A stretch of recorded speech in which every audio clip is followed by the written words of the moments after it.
할렐루야. 오늘은 10월 17일 월요일입니다. 저는 오늘 10월 정기 노회와 체육대회가 있어서 바쁠 것 같습니다. 모두 한 주간도 말씀을 묵상하며 행복하고 즐거운 한 주가 되시기를 바랍니다. 오늘은 전도서 8장 1절에서 8절 말씀을 통해서 복종하는 지혜라는 제목으로 함께 묵상해 보도록 하겠습니다. 먼저 본문을 함께 보도록 하겠습니다. 음성으로 듣기를 원하시는 분은 아래 주소를 클릭해 주시기를 바랍니다. 8장 1절 누가 지혜자와 같으며 누가 사물의 이치를 아는 자이냐? 사람의 지혜는 그의 얼굴에 광채가 나게 하나니 그의 얼굴에 사나운 것이 변하느니라. 2절 내가 권하노라. 왕의 명령을 지키라. 이미 하나님을 가리켜 맹세하였음이니라. 3절 왕 앞에서 물러가기를 급하게 하지 말며 악한 것을 일삼지 말라. 왕은 자기가 하고자 하는 것을 다 행함이니라. 4절 왕의 말은 권능이 있나니 누가 그에게 이르기를 왕께서 무엇을 하시나이까 할 수 있으랴. 5절 명령을 지키는 자는 불행을 알지 못하리라. 지혜자의 마음은 때와 판단을 분별하나니 6절 무슨 일에든지 때와 판단이 있으므로 사람에게 임하는 화가 심함이니라. 7절 사람이 장래일을 알지 못하나니 장래일을 가르칠 자가 누구이랴. 8절 바람을 주장하여 바람을 움직이게 할 사람도 없고 죽는 날을 주장할 사람도 없으며 전쟁할 때를 모면할 사람도 없으니 악이 그의 주민들을 건져낼 수는 없느니라. 아멘. 8절까지만 봤습니다. 본문 요약은 이렇습니다. 전도자는 지혜자의 얼굴에 광채가 난다고 합니다. 그리고 절대 권력자의 왕 앞에서 복종하는 것이 바로 지혜자라고 합니다. 지혜자는 때와 판단을 분별을 하지만 사람이 장래의 일을 알 수는 없고 자연을 주장할 수도 없고 죽는 날을 마음대로 할 수 없다고 말하는 내용입니다. 질문과 묵상하기 1. 지금 내 얼굴 표정은 어떻습니까? 마음속에 해결이 되지 않는 상처로 얻었습니까? 아니면 말씀의 지혜로 광채가 납니까? 1절에 보면 누가 지혜자와 같으며 누가 사물의 이치를 아는 자이냐? 사람의 지혜는 그의 얼굴에 광채가 나게 하나니 그의 얼굴에 사나운 것이 변하느니라 라고 말씀하고 있어요. 세상에서 가장 지혜로운 것은 십자가의 복음을 깨닫는 것입니다. 지혜자는 구속사의 말씀으로 자신의 삶을 이해하고 그 말씀대로 살아가는 사람이죠. 아무리 다방면에서 지식이 많더라도 예수님을 만나지 못한 사람은 세상 가치관에 속해 있기에 상대적인 수치와 열등감에서 결코 자유로울 수가 없을 것입니다. 그런 사람의 얼굴은 아무리 포장을 해도 아무리 화장을 해도 숨겨진 마음속의 상처가 얼굴에 드러날 수밖에 없죠. 반면에 말씀을 통해 고난 가운데 숨겨진 하나님의 뜻을 깨달은 사람은 그 지혜로 말미암아 얼굴에 광채가 나며 기쁨이 나타나게 된다는 사실을 우리는 알아야 됩니다. 그래서 지금 내 얼굴의 표정은 어떻습니까? 여러분 얼굴 표정은 어떠세요? 저는 잘 웃지를 못했습니다. 사실은 마음속이 기뻐도. 왜냐하면 그 어렸을 적에 어렸을 적이 아니고 이제 청년의 때에 그 구안하사가 와가지고 입이 돌아가가지고 지금도 후유증이 있어서 웃으면은 입이 돌아가기 때문에 제가 잘 웃지를 못합니다. 그러나 항상 마음속에는 기뻐하고 있습니다. 여러분은 어떠세요?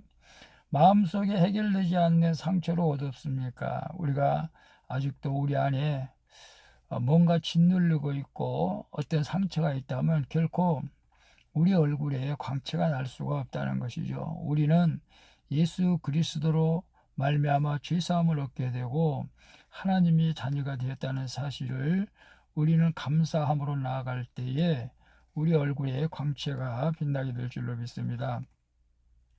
그래서 말씀의 지혜로 우리는 광채가 나야 됩니다. 말씀의 지혜로.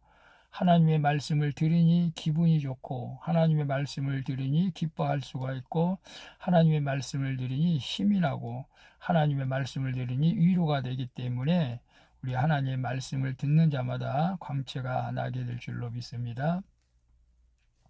2번 봅니다. 나를 힘들게 하는 지도자나 상사가 있습니까?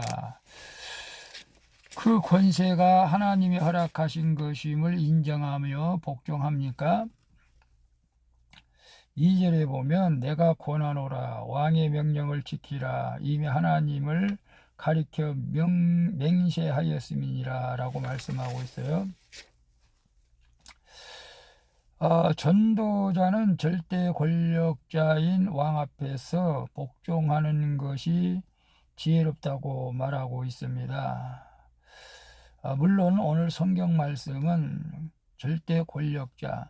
근데 우리가 가만히 돌이켜보면 주 안에서 항상 그래야 될 줄로 저는 생각을 해봅니다. 우리가 김정일한테 복종할 수는 없지 않습니까?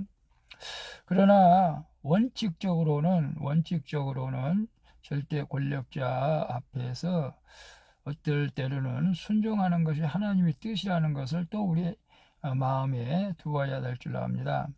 세상의 모든 권력은 하나님이 허락하셔서 세워진 것이기 때문에 그렇죠. 그러므로 우리는 하나님께 복종하는 마음으로 하나님이 허락하신 세상 질서도 우리가 존중해야 한다는 것이죠. 세상 사람들은 어떻게든 권력을 얻어서 군림을 하는 삶을 살고 싶어 하죠. 권력 싸움이 치열하죠. 우리나라도 당파 싸움이 치열하고. 그러나 주님은 내가 군림하다가 멸망하기를 원치 않으시기에 내가 복종해야 할 권력자들을 어떤 면에서는 두셨다는 것이죠. 주님의 사랑을 깨닫고 내가 인정할 수 없는 권력과 질서에 복종하면 주님이 나를 지혜롭게 성장하도록 하게 될 줄로 믿습니다. 나를 힘들게 하는 지도자나 상처가 있습니까? 정치적으로 참 문재인 정권 때 정말로 반대하는 사람들이 많이 있었죠. 참 복종하기가 어렵습니다. 쉽지는 않습니다. 그러나 우리가 주님 안에서 우리 스스로를 다시 한번 돌이켜보면서 하나님의 뜻이 어디 있는지를 한번 깨달았으면 좋겠어요. 그 권세가 하나님의 허락하심을 인정하며 복종합니까? 우리가 하나님의 복음을 예수 그리스도를 믿는 것을 방해하지만 않는다면 적어도 어떤 면에서는 우리가 권력자 앞에서 지도자 앞에서도 복종할 필요가 있겠죠. 그러나 우리가 예수 그리스도를 믿는데 방해가 된다면 우리는 거기에 대해서는 거부를 해도 저는 괜찮다고 생각을 합니다. 그래서 공산 지하에서 예수를 믿지 못하게 방해하는 그런 사람들에게 우리가 복종해서 예수를 믿지 않는다면 우리는 지옥 가게 되는 것이죠. 물론 성경적으로 우리가 요즘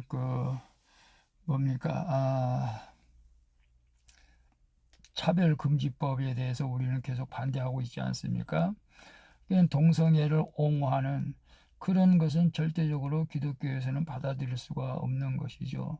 참 오늘 이 퀴즈에 대해서는 좀 애매한 부분이 있지만 그러나 원칙적으로는 주 안에서 만약에 행한다면은 다 우리가 복종해야 할 줄로 압니다. 그러나 믿음에 방해가 되지 않는다면 그런 선에서 저는 복종하면 좋겠다, 그런 생각을 해봅니다.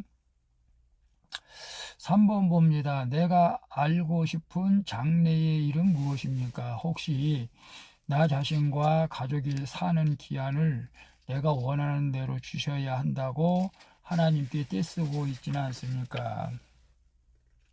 7절, 8절에 보게 되면 사람이 장래의 일을 알지 못하나니 장래의 일을 가르칠 자가 누구이랴. 바람을 주장하여 바람을 움직이게 할 사람도 없고 죽는 날을 주장할 사람도 없으며 전쟁할 때를 모면할 사람도 없으니 악이 그의 주민들을 건져낼 수 없느니라 라고 말씀하고 있어요. 창조주 하나님을 인정하고 하나님이 세우신 질서에 순종하는 것이 때와 판단을 아는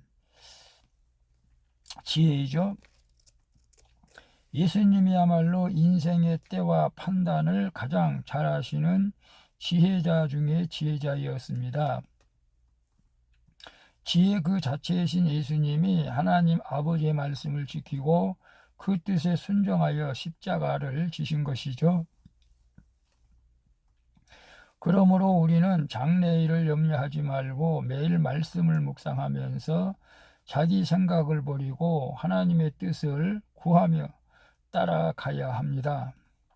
인간의 한계를 받아들이고 말씀을 통해 하나님의 지혜를 구할 때 인생의 종착지인 천국을 향한 믿음의 전진을 우리가 할 수 있게 될 줄로 믿습니다. 그래서 내가 알고 싶은 장래일은 무엇입니까?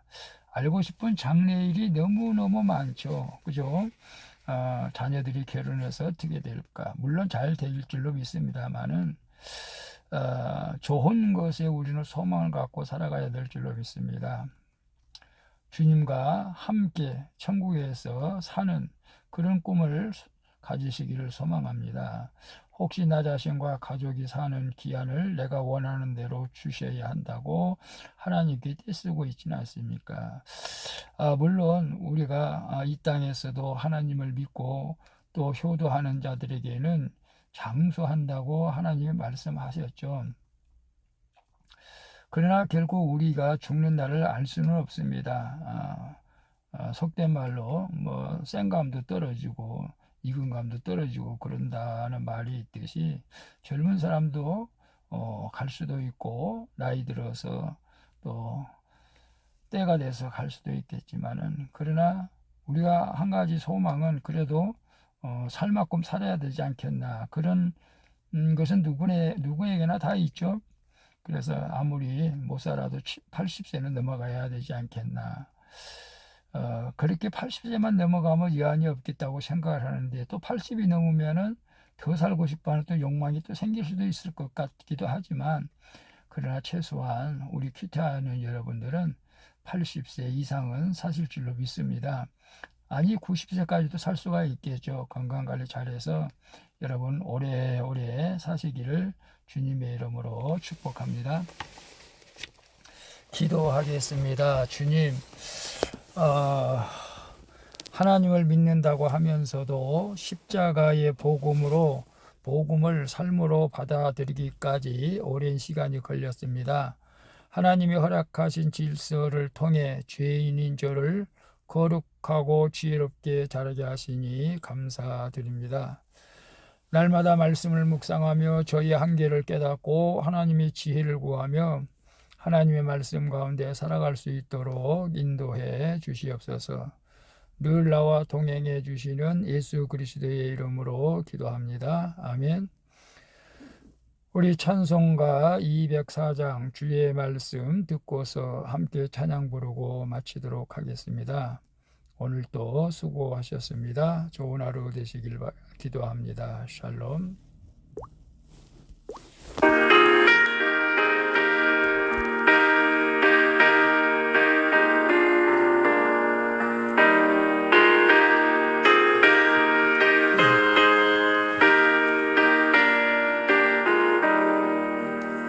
주의 말씀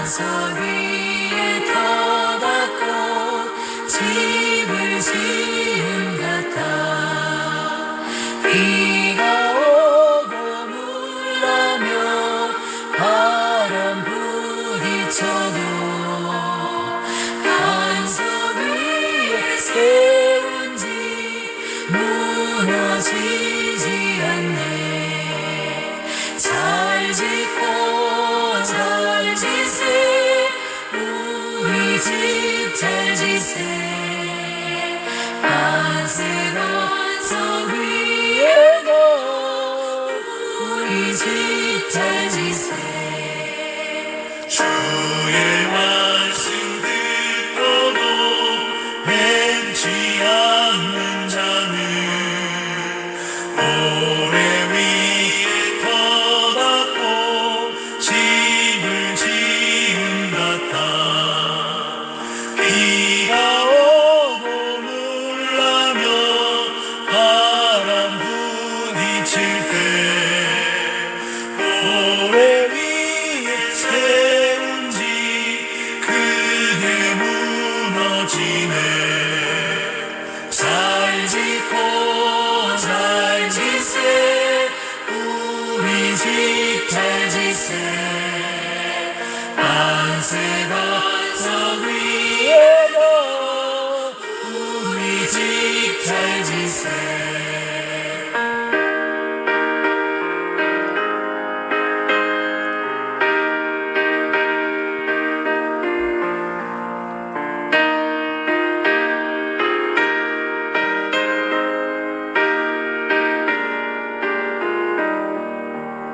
세상 모든 사람들 집을 짓는 자니 반석 위가 아니며 모래 위에 짓네 우리 구주 오셔서 지은 산을 줄게 세운 본모 따라서 영영상걸 주리 잘 짓고 잘 지세 우리 집 잘 지세 반석 위에도 우리 집 잘 지세